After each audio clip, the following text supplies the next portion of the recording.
Thank you so much for sharing your holiday, pre-Thanksgiving, even though we thank God all the time. At Afro Economics, we are always thankful.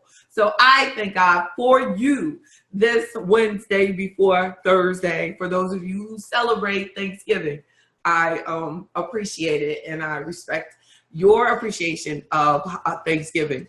But I tell you, I don't eat turkey. So so also a shout out to those of us who don't eat turkey and are just appreciating the opportunity to be thankful to God for having family and friends and business associates that we can say, yes, indeed, we appreciate you. And I do. I'm JB Bryan, the President and Chief Investment Officer at JB Bryan Financial Group, the home of Afro Economics, a strategic financial management program I created to develop wealth and enhance wealth within the Black community in America and abroad. So let's continue to take advantage of all of the free information that I have at the website, afroeconomics.com, jbbryan.com. There's a podcast, click right there, go to the podcast, go to get the app. Please put the app on your phone. Indeed, take advantage of that. And look, a gift idea, right? When you're shopping, don't forget your Black businesses. Get the financial empowerment books for your family and friends. They come in ebook form and in print out. So that's a big commercial today. Didn't even think about it, but definitely don't forget it's Small Business Saturday on Saturday. So don't forget your Black businesses as you're spending a lot of money. Most businesses especially retailers, make most of the money that they make the entire year during this weekend or this time period between here and the beginning of next year. So don't forget the Black businesses as you spend your hard-earned money. So we're talking about family, friends, and money. Some of the funny stuff that can happen when you start getting into situations with family and friends. So don't hesitate to chat with me about some questions that you have. These are just some key points. How to keep it cool. Look, that was my headline. How to keep it cool. So first thing I say is, and I do this. This is what I believe. I say give money, don't lend money to family. So if you give money, then you don't have any problem with that. Now, when you go into the area, like I had several clients that co-signed school loans for their grandchildren who decided that they don't want to pay their school loan back. So my client, the grandparent, is now spending their retirement money paying back a school loan.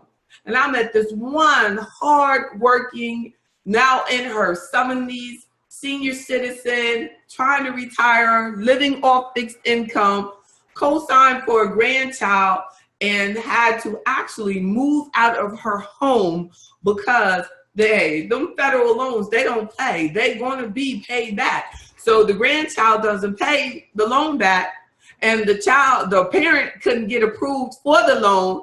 So then the grandparent now can't afford to live in her home because of that. But I mean, she's a trooper though. Moved out and said, well, if I can't make my payment, I can't make my bills because of your child, then I guess I'll live with you. But you know, how many people want to do that?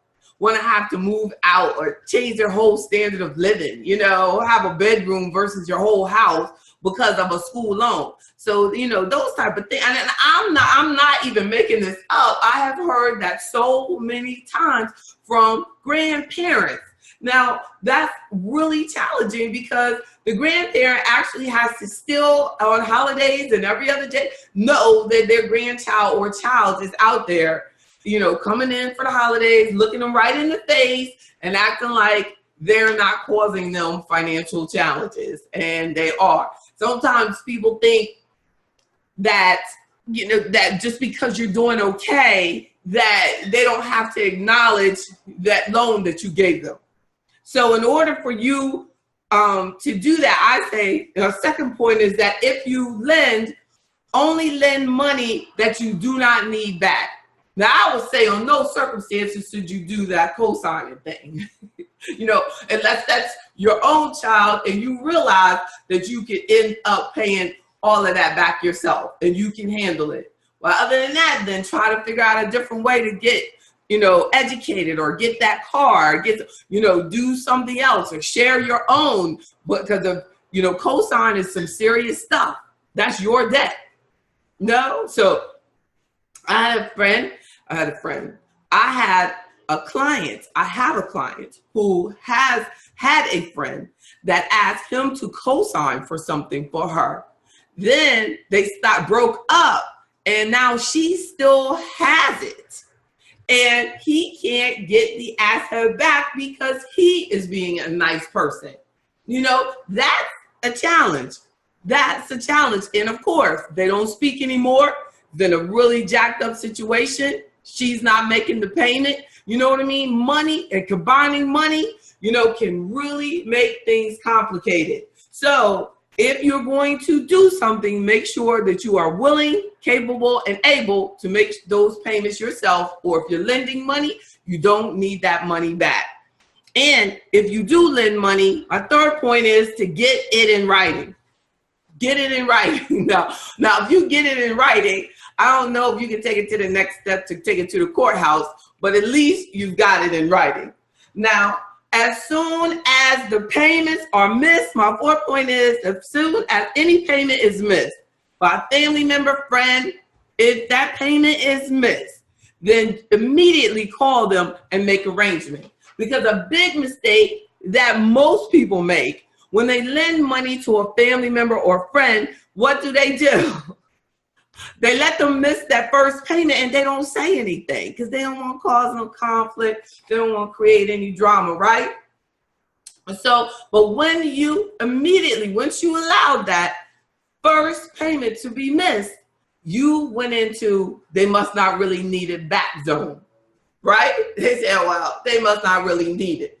Now, if you don't really need it, then you don't really need it. Then that's cool. But you can't sit there and be a victim thinking that this person that's already being strapped is going to rush and pay that back to you if they already got all these other situations. Now, because when you loan that money to them, when you lended it, when you gave it to them, when you gave them that loan, you were already realizing that they're in financial challenges. So they said, I'm going to pay it all back when I get paid. But how are they going to really pay all that back when they got paid and still maintain their bills that they have? Unless it's something special coming in. Like say somebody says, lend this to me, and when my tax return comes in, I'm going to pay you back. You better get that in writing. You better do like those tax advance people do, right? Or they get it in writing and they get their money, and then the IRS is giving the money to them. See, what you're doing is the IRS is sending the money to them, and then you may or may not get yours back. But when you do it with the tax preparer and they do that advance, that money goes to them first. Then they give you what's left over. See, but you're not in that position. You're getting it, it's going to them first, and then you may or may not get yours back. Get it in writing. And as soon as the payment is missed, right, address it. Make arrangements. Oh, you missed that payment yesterday. What you need to do? Do we need to talk? Do you have anything? What can you do? And my fifth point is, if you don't like doing collections, then don't become a lender. Because if you're gonna lend money, I decided early that I would not be a good landlord unless I have someone else that's doing the collections. Because if I gotta get caught up in the emotional and the problem and and what you're going through, and I have to face off, I really just don't think I would be the best collector. So you gotta hire someone that's gonna collect for you, or have someone in your team that's a good collector, and let them realize up front that I'm not gonna be collecting this. XYZ is gonna be collecting this. And then that cuts into your profit, because then you gotta pay who's collecting for you, right? They need money too. So they're going to collect for you, but they might say, well, I'm going to take 10% because I went and collected it. Like if you have rental property, you have somebody else collecting the money, you know, you say, well, I'm going to put that family in that property, but I'm not the one who collects the rent. Well, then you're paying the people that collect the rent. You're taking a lot of your profit in many cases to pay them. So if you just had a stranger in there, maybe it would be easier for you to do the collections yourself. Is that what you're saying? But just make sure you have everything in writing. But my point again is, even if you have it in writing, unless you enforce it and take them to court, or, you know, then the writing really doesn't make a difference. So you got to do some collection yourself, and you got to see what you made of. You got to see where your heart is. Like, are you willing, you know, to take them to court? So my bottom line, my best advice to you is don't lend anything that you really need back, right? And my sixth point is to charge an appropriate interest rate. So you put it in writing and you just go, pay me back this and this and that, but you don't even put an appropriate interest rate in there. You don't even put any interest rate. So you're really not even helping them. So if you think that you're setting this up and your child's going to pay you back, but you don't teach them about what interest costs, what it costs to buy something that you actually can't afford, because even if you're lending it to your child, they're buying something they can't afford. Anybody that has a credit card balance is living beyond their means because they actually don't have the money to buy the things that they're buying with the credit card with. So you don't. So definitely make sure that you are aware of what you're doing when it comes to family, just like everybody, just like anybody else. Like if you're saying I'm loaning this because you really going to expect to get it back, then you better put it in writing, charge an appropriate interest rate, make sure that you're very careful and that you look them in the eye and communicate with them that I expect this back. Or follow the philosophy of, if I get it back, I get it back. If I don't, I don't. I don't really need it. Or just give it to them. Give them what you got. Say, no loan, I don't have this, but I got that. Give them what you got and then keep it moving. So just to keep that peace, keep that love between them, keep it. So be careful when renting to family, especially if the person's living in your house with you and you're agreeing upon a rent. Get it in writing, enforce it, make sure they pay on time. You're helping them as much as you're helping yourself, because when they move out from you, like this happens a lot, like they'll move out from you and go and pay a stranger, but won't pay you while they're living with you. Sad, but true. So make sure that you definitely develop a philosophy that you have, like set rules for yourself. Like if you said, I don't loan to family and friends, don't do loans to family and friends. I don't lend money, no matter how much money you have. If that's the rule that you set, then set it up. If you set up a rule that I will lend, XYZ amount, you know what I mean? And then if they pay it back, I will lend to them again, then do it. It is no problem with family lending money to family. Motown was started by Berry Gordy going around and getting his family members to invest into the business so that we could have the Motown hits that we know today. And he made a lot of family members rich by doing that. But he handled it like a business person. So if somebody wants to come to you and they want you to believe that the family member wants you to invest in their business, handle it like a business person. If you don't know how to handle it, talk to me about it.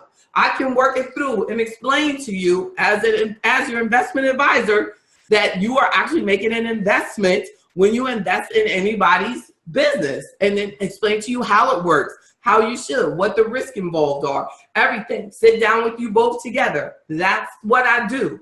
So definitely make sure that you don't allow money to come between you and your family and friends. Make sure that you take personal responsibility for what you did. And don't go around talking about the person like you're a victim when you loan them the money and then they didn't pay you back. You got to take personal responsibility that you didn't say no. You said yes in the first place. They were wrong. You didn't take them to court. You didn't get it in writing. You know, whatever you did, you got to take responsibility for your part of it and learn from it. And learn from it. I don't do this. I won't do this again. At least you know where they are and how they feel about themselves. It's not a poor reflection of you by trying to help them. It's a poor reflection on them. Feel sorry for them. Don't be mad at them. Keep love alive. Don't allow money to come between you and your families. Enjoy your holidays. God bless you all and have a wonderful, wonderful, blessed day. Hug your family for me. And I look forward to talking with you all on the other side.